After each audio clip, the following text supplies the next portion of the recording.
여러분들은 인류 역사상 가장 용서받지 못할 죄인 딱 한 사람을 꼽으라면 누구를 드시겠습니까?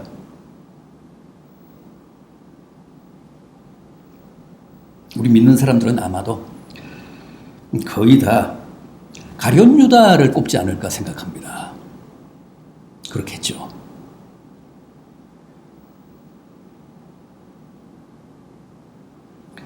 오랜 기독교 문화를 자랑하는 유럽 사람들은 아기가 태어나면 보통 성경에 나오는 이름으로 장명을 합니다.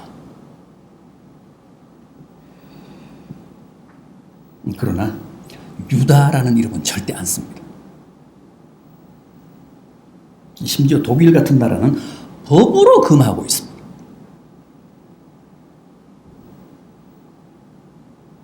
히틀러는 마인캄프, 나의 투쟁이라는 자서전에서 유다와 유대인을 동일시하면서 유대인들이야말로 인류의 메시아를 살해한 폐륜 집단이기 때문에 이 지구상에서 완전히 소멸되어야 한다며 유럽인들을 선동했습니다.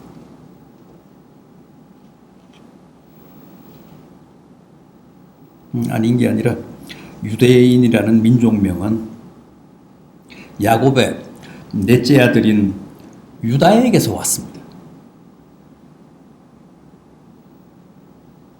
유다 지파가 이스라엘 12지파 가운데서 그 규모나 세력이 가장 컸기 때문에 이스라엘이 남북으로 분단될 때 북왕국은 국호를 이스라엘로 정했고 남왕국은 유다라고 불렀습니다. 당시 남왕국의 중심이 유다 지파였기 때문입니다. 그래서 다윗도 유다 지파고 다윗의 후손으로 오신 주님도 사실은 유다 지파 출신입니다.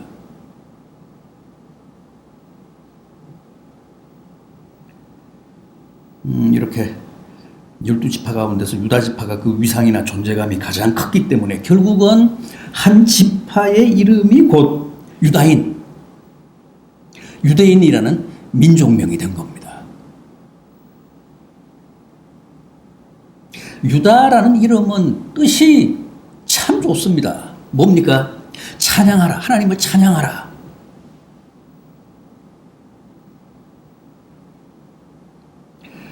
그래서 유대인들은 그 어떤 이름보다도 유다라는 이름을 선호했고 지금도 유대인들은 유다라는 이름을 많이 쓰고 있습니다. 그러나 유대인이나 유대교가 아닌 우리 기독교 전통에서는 그와 정반대입니다. 절대 안 씁니다. 유다라는 이름을 안 씁니다. 가룟 유다 이후에 기독교 문화권에서는 유다라는 이름을 완전히 금기시합니다. 유다는 영원한 반역의 대명사요 배신의 아이콘이기 때문에 그렇습니다. 그런데 유다 앞에 붙은 가룟은 뭡니까? 가룟 유다 그러잖아요. 가룟.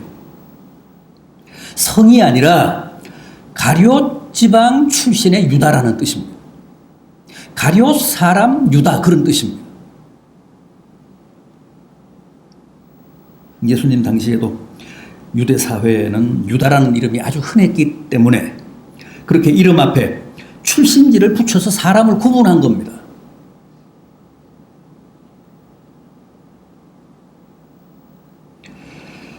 자, 그렇다면 주님은 어째서 이 가룟 유다 같은 사람을 자신의 제자로 삼으셨을까요? 우리야 사람 속을 알 수 없죠. 우리야 사람 속을 모르잖아요. 그러나 주님은 가룟 유다가 결국은 자기를 배신할 줄 아셨을 텐데 어째서 제자로 삼으셨을까요? 정말 미스터리가 아닐 수 없습니다.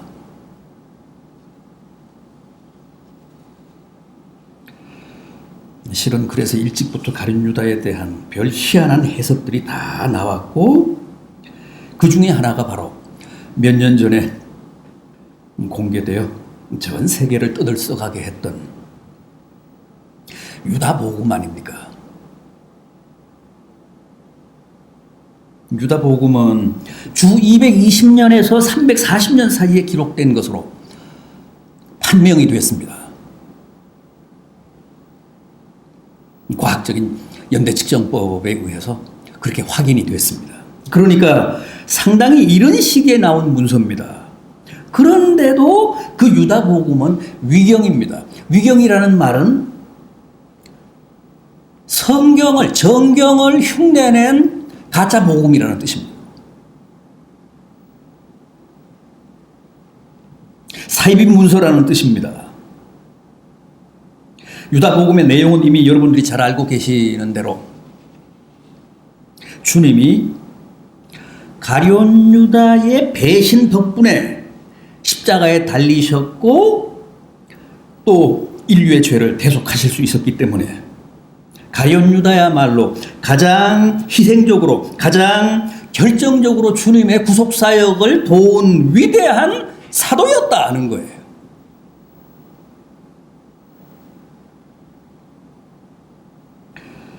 그래서 가룟 유다에게 죄를 물어서는 안 되고 오히려 그의 역할에 대한 적극적인 해석을 통해서 가룟 유다의 명예를 회복시켜야 한다. 가룟 유다를 복권시켜야 한다는 주장이 이 유다복음의 결론입니다.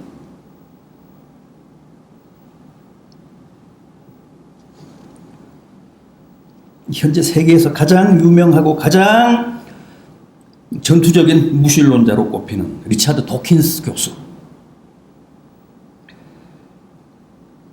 최근 출간해서 우리나라에도 번역 소개된 신, 만들어진 위험이라는 책을 보면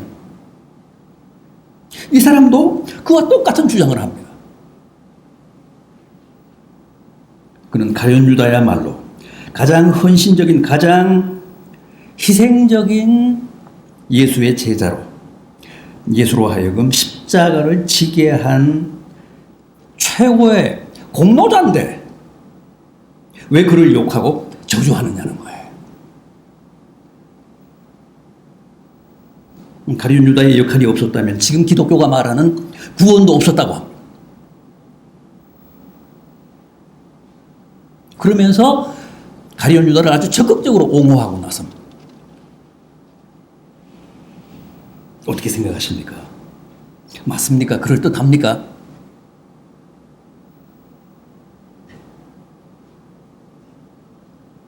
한 분만 적극 긍정을 하시니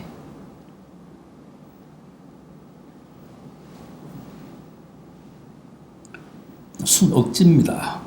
황당한 왜곡입니다.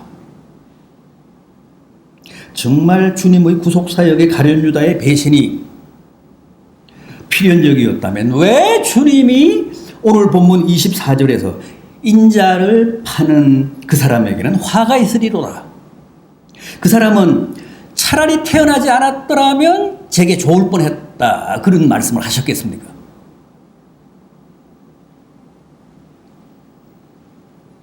그것은 결국 가룟 유다의 배신이 결코 주님 구속사역의 필수 불가결의 요소가 아니었다는 뜻 아닙니까? 주님은 가룟 유다의 배신 없이도 얼마든지 인류를 구하실 수 있었다는 뜻입니다.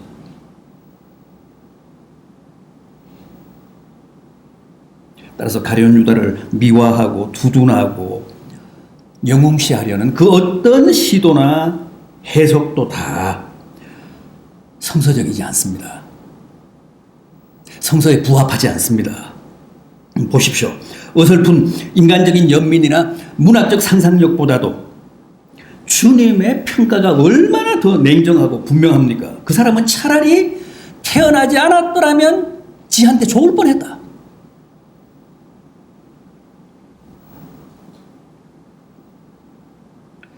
자, 그럼 이렇게 가룟 유다가 미화되고 과장된 가짜 성경, 유다 복음 말고 정경, 진짜 성경이 증언하는 가룟 유다에 대해 한번 보겠습니다. 대체 그가 어떤 사람이었나 하는 것이죠. 사실 가룟 유다는 개인 신상뿐 아니라 심지어는 어떤 경로로 그가 주님의 제자가 됐고 또 왜 그가 주님을 배신했는지가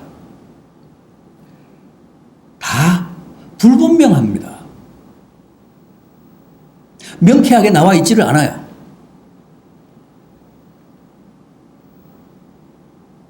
학자들은 그가 우선 12제자 가운데 최소한 2사람 정도로 파악이 되는 열혈당 가운데 하나라고 봅니다. 열혈당, 젤롯당. 무력 봉기를 통해서 외세인 로마를 몰아내고 나라의 주권을 되찾겠다는 아주 호전적인 극우파 민족주의 집단, 열혈당, 젤롯당. 그 열혈당 출신이었다는 거죠. 그러니까 유다는 처음부터 뜻이 다른 데 있었습니다. 신앙이 아니라 정치적인 야심과 기대를 가지고 주님을 따랐던 겁니다. 실제 당시 대다수 유대인들은 그리스도, 즉 메시아가 오시면 외세로부터 이스라엘을 정치 군사적으로 해방시켜서 과거 다윗 왕 시대와 같은 영광스러운 메시아 왕국을 이룩할 것이다라는 기대를 가지고 있었습니다.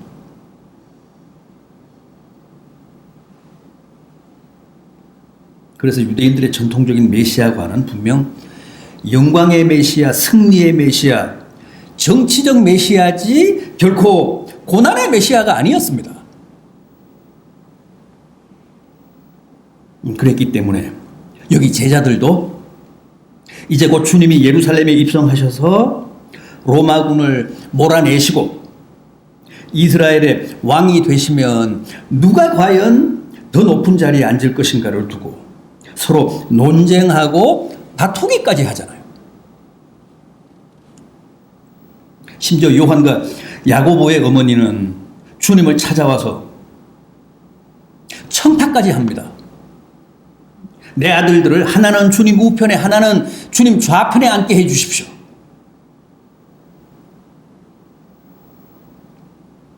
이것은 그들이 끝까지 주님을 정치 군사적인 메시아로 이해했다는 뜻입니다. 그런데 막상 예루살렘에 입성하시고 나서는 이게 뭔가 좀 이상합니다. 주님이 거사하실 생각은 하시지 않고 자꾸만 딴소리를 하십니다. 이 26장만 해도 그렇습니다. 2절을 보십시오. 이 26장 2절. 너희가 아는 바와 같이 이틀이 지나면 유월절이라 인자가 십자가에 못 박히기 위하여 팔리리라. 또 12절도 보십시오. 이 여자가 내 몸에 이 향유를 부은 것은 내 장례를 위하여 함이니라.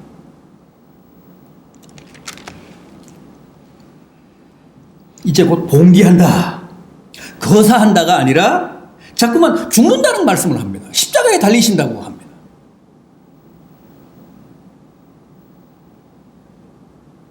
여기서 결국은 가룟 유다가 심한 좌절과 배신감을 느낍니다. 한마디로 속았다는 거죠. 가짜라는 겁니다.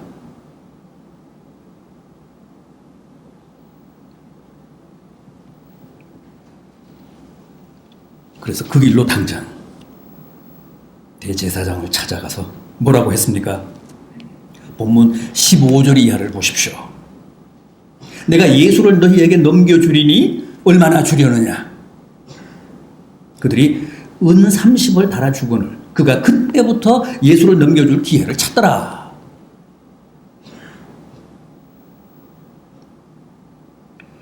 주님에 대한 실망과 좌절과 분노를 이런 식의 배신으로 보복한 겁니다. 그래도 그렇지.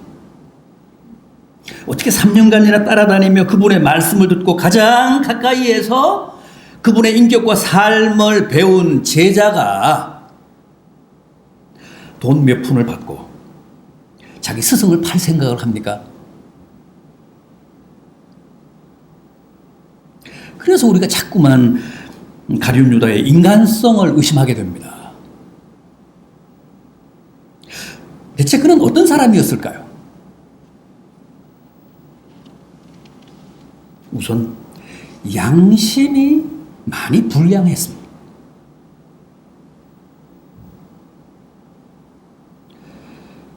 오늘 본문 20절 이하가 바로 최후의 만찬 장면인데 한번 보십시오. 주님이 너희 중 한 사람이 나를 팔리라 그러십니다. 제자들이 놀라서 저마다 주님께 내니이까 나는 아니죠 하고 묻는데 가룟 유다는 그때 어떻게 했다고 합니까? 얼른 떡그릇에 손을 넣습니다. 떡으로 자신의 입을 막으며 그 난처한 순간을 자연스럽게 모면하려고 했던 거죠. 주님이 가룟 유다의 그런 속셈을 꿰뚫어 보시며 다시 뭐라고 하셨습니까? 23절 지금 나와 함께 그릇에 손을 넣는 그가 나를 팔리라. 깜짝 놀란 가룟 유다를 보십시오. 잽싸게 다시 손을 빼면서 지도 능청스럽게 다른 제자들처럼 주님께 묻습니다. 25절 랍비여 나는 아니죠.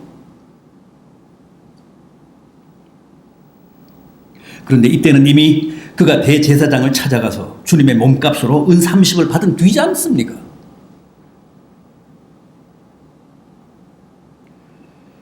그러니까 스승을 팔고 받은 은전 30을 주머니 속에서 만지작거리며 선생님 설마 저는 아니겠죠?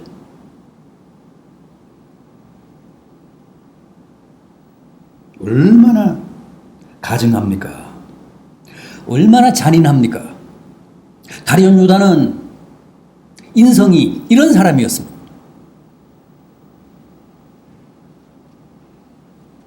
다음 그는 돈을 너무 밝혔습니다. 오늘 본문 바로 앞부분인 이 마태복음 26장 8절 이하를 보면 한 여인이 옥합을 깨뜨려서 주님 머리에 향유를 붓는 장면이 나오는데 제자들이 나서서 막 분개하며 왜 값비싼 향유를 그렇게 허비하느냐며 그 여인을 꾸짖었습니다. 그런데 요한복음 12장에서 이 대목을 보면 이렇습니다. 제자 중 하나로서 예수를 잡아줄 가룟 유다가 말하되 이 향유를 어찌하여 300데나리온에 팔아 가난한 자에게 주지 아니하느냐. 제자들 중에서도 특히 가룟 유다가 이때 나서서 그 여인을 그렇게 호되게 꾸짖었다는 거예요. 왜 그 값비싼 향유를 허비하느냐. 300데나리온이나 되는 그에게 팔아서 그걸로 가난한 자를 구제하면 훨씬 더 좋지 않느냐.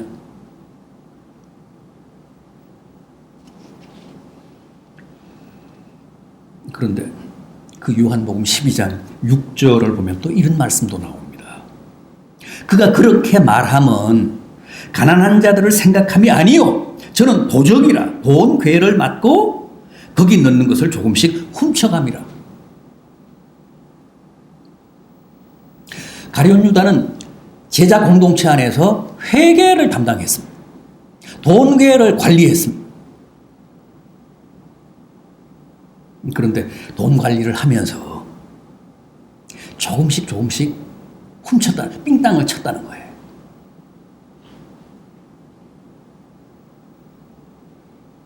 그런데도 그 사실을 아무도 눈치채지 못했습니다.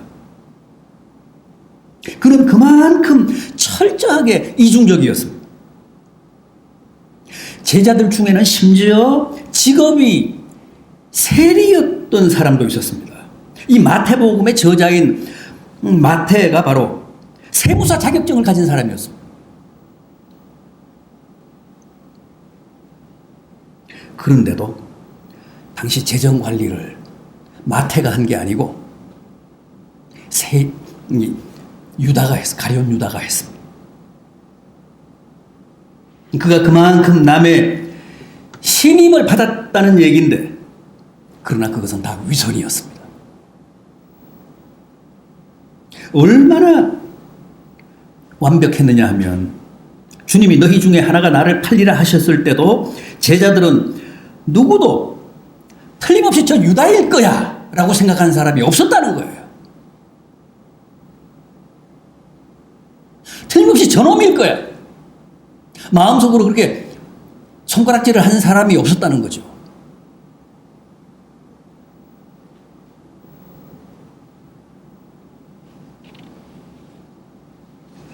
그는 그만큼 은밀하게 남 몰래 돈을 사랑한 사람이었습니다. 아무리 돈에 눈이 멀었다고 해도 어떻게 3년이나 한솥밥을 먹으며 그야말로 생사고락을 같이 한 자기 스승을 단돈 30에 팝니까? 은 30이란 30 데나리온을 뜻하는데 그것은 당시 거래되던 노예 한두의 가격이었습니다.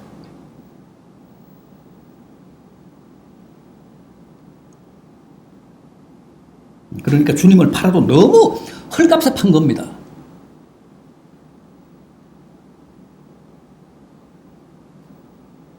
보십시오.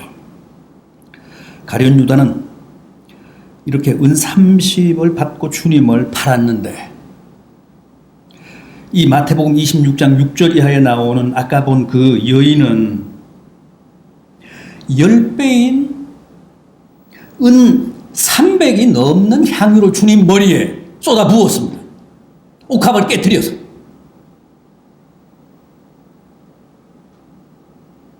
얼마나 대조적입니까? 그러니 당연히 유다가 나서서 흥분할 만하지 않습니까?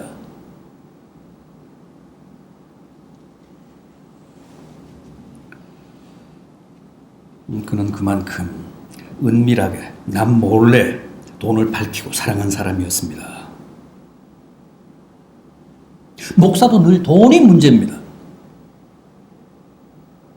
저도 말로는 그렇지 않다고 하지만 누가 돈을 버리면 아마 제가 제일 먼저 달려갈 겁니다.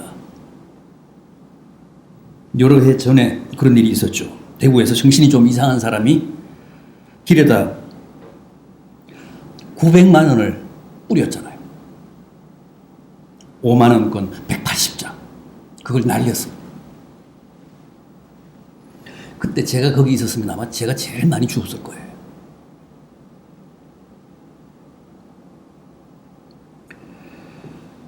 그러나 여러분, 목사가 돈을 밝히거나 돈을 사랑하면 그 사람은 반드시 망합니다. 숱한 목회자들이 다 돈 때문에 실패했습니다. 정말 돈 앞에는 장사가 없습니다. 가룟 유다도 결국은 자기가 사랑한 그 돈 때문에 망했습니다.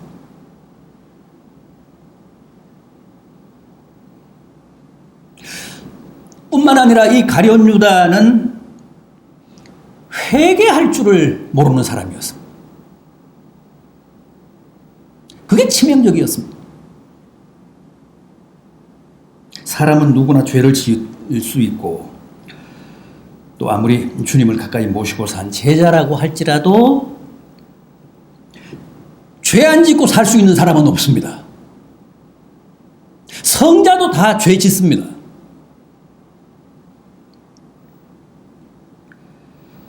그래서 우리에게는 회개가 필수입니다.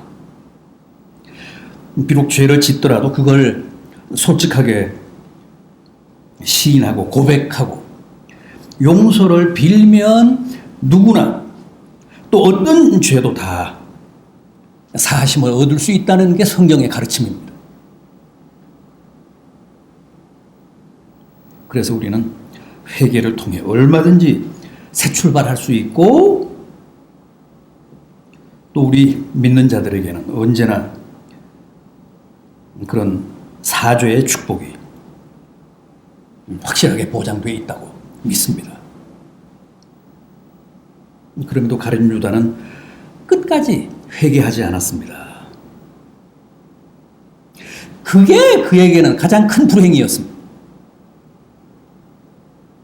사실 실수나 배신으로 말하면 베드로도 만만치 않잖아요.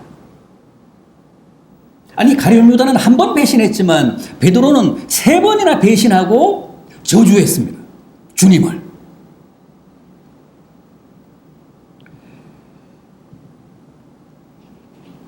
그럼에도 베드로와 가룟 유다의 차이가 뭡니까? 베드로는 즉각 눈물로 회개했지만 가룟 유다는 끝내 회개하지 않았다는 거예요. 끝까지 시침을 떼고 그럴듯한 표정을 지으며 거짓되게 살았다는 겁니다. 그렇다고 회개할 수 있는 기회가 없었던 것은 아닙니다. 오늘 본문만 해도 그렇지 않습니까? 주님이 너희 중에 한 사람 나를 팔 것이다. 주님이 그렇게 말씀하실 때는 이미 모든 걸 다 알고 계신다는 뜻 아닙니까? 따라서 그때 빨리 자복하고 회개했어야죠. 어디 그뿐입니까? 나와 함께 그릇에 손을 넣는 자가 나를 팔리라 하시며 콕 찍어서 가룟 유다를 주님이 특정하셨습니다. 그런데도 그는 끝내 회개하기를 거부하고 시침을 떼며 미친 척했습니다. 반면에 베드로를 보십시오.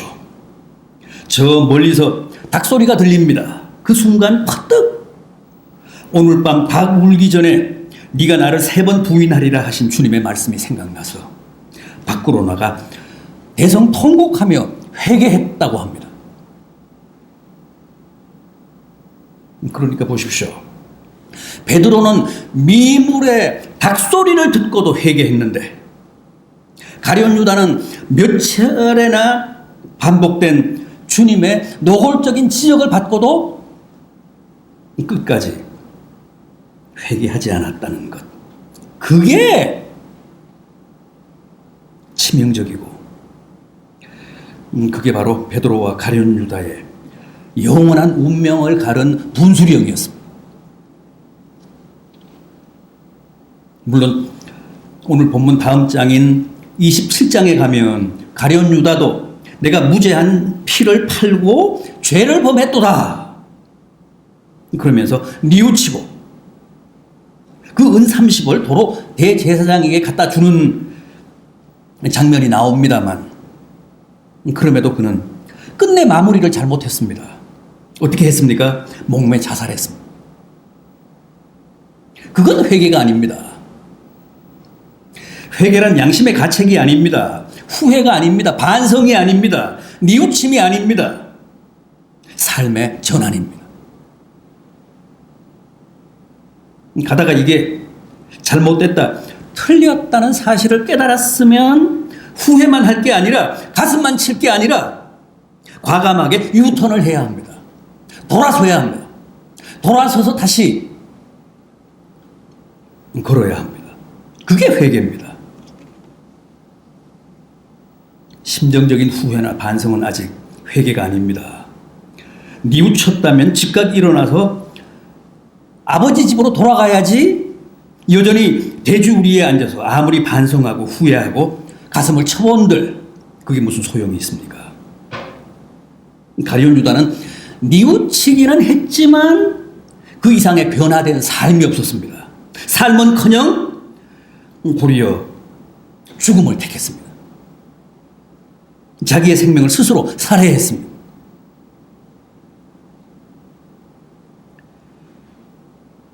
보십시오.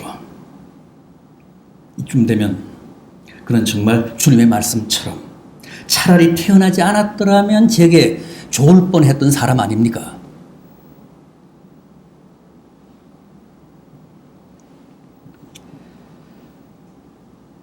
단테의 신곡 지옥편을 보면 지옥 맨 밑층, 그러니까 지옥의 가장 깊고 어둡고 뜨거운 아랫목인 제9지옥에 가룟 유다가 있습니다.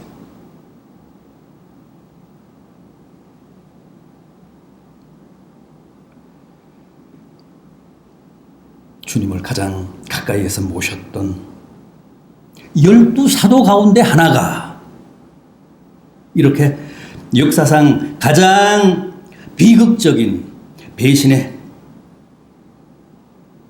아이콘이 되어 지옥 맨 아랫목을 차지하고 있다는 사실이 얼마나 놀랍고 아이러니합니까?